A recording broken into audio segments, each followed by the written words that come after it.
Good morning to all the students of class 7. Today we are going to discuss the chapter, that is chapter number 4 of your mathematics book, given in page number 10. The heading, or you can say the chapter name, is earthquake and volcanoes. ठीक है, तो firstly we will study the definition of earthquake and volcanoes. Then we will know how to mark the following things which are given in page number 11. So firstly, what is an earthquake? So earthquake is nothing but just a vibration or shaking of the plates of the crust. यानी कि अर्थ का sir जो पहला layer है उसमें जो plates हैं उसमें जब भी सडन वाइब्रेशन होता है that is called as earthquake. Earthquake में दो तीन चीज़ जो हम लोगों को डायग्राम के थ्रू समझना है, that is first one is your focus. तो जहाँ से वाइब्रेशन स्टार्ट होता है जिस पॉइंट से, that point is called focus. The point, or you can say the place from where vibrations started, that point is called focus.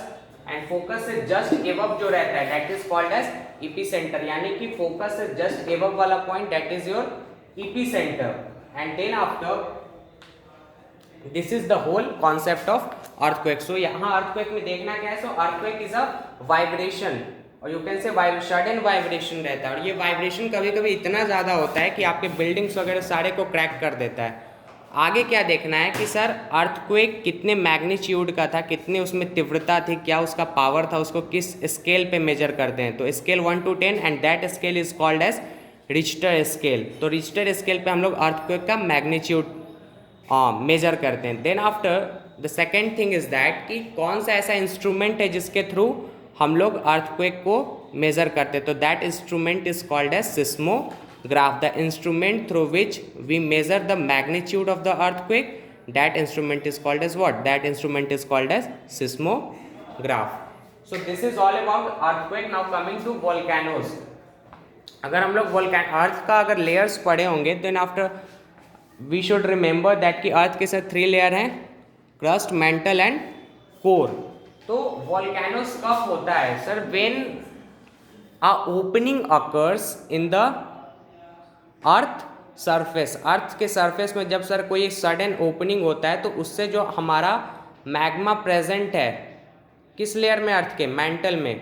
वो magma suddenly बाहर निकल के आ जाता है क्रस्ट के ऊपर. And that magma when it comes out on the crust that is called as lava. वही जो मैग्मा जो अर्थ के इनसाइड में प्रेजेंट है मॉल्टेन स्टेट में, यानी कि यू कैन से सेमी लिक्विड फॉर्म में, वो जब अर्थ के क्रस्ट पे आ जाता है तो उसी को हम लोग क्या बोलते हैं? उसी को फिर हम लोग लावा बोलते हैं. Clear? So if someone will ask the definition of volcano, तो volcano is nothing but just vent, और you can say opening in the earth crust through which molten materials called lava erupts suddenly. यानी कि अर्थ बस volcano क्या है sir? तो volcano बस एक ओपनिंग है जिसके थ्रू क्या होता है? जिसके थ्रू हमारा मैग्मा कम्स आउट, यानी कि मैग्मा निकल के आ जाता है कहाँ पे? अर्थ के क्रस्ट पर. वही जो मैग्मा निकल के आ जाता है तो उसी को हम लोग क्या फिर बोलते हैं? उसी को हम लोग लावा बोलते हैं. तो what we have to understand in this diagram, जिसके थ्रू, जिस पाइप्स के थ्रू ये निकल के आए इसी को हम लोग क्या बोलते हैं? इसी को हम लोग वेंट बोलते हैं.